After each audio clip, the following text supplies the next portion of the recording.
আপনারা নিজেরাই একটা সলিউশন দিন এবং আমরা সবাই মিলে চিন্তা ভাবনা করি।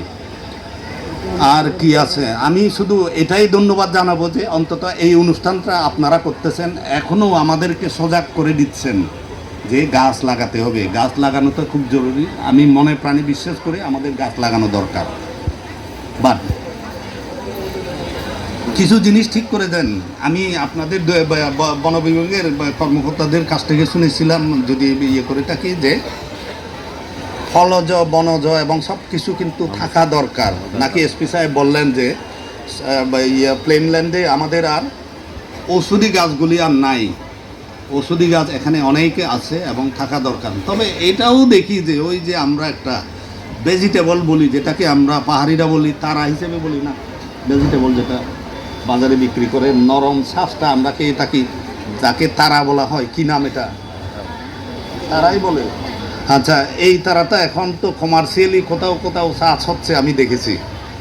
সো দ্যাট এখন সারা বছর তারা পাওয়া যায়, মিনিং দ্যাট সারা বছর বিজু খাওয়ার মতো আর কি। তো এই ধরনের জিনিসগুলি আমার মনে হয় উৎসাহিত করা দরকার, আগ্রহী করা দরকার সবাইকে। তবে আমি আপনাদেরকে একটা জিনিস বলি যে পরিবেশের বিষয়ে কিন্তু এই অঞ্চলে আদিকাল থেকে যারা বসবাস করে আসছিল তারা যথেষ্ট সচেতন। কারণ আমি খুব বেশি দেখি না যে তাদের উপর ল্যান্ডস্লাইডটা তাদের উপর এসে পড়তেছে, তাদের উপর কিন্তু খুব বেশি পড়ে তরে না।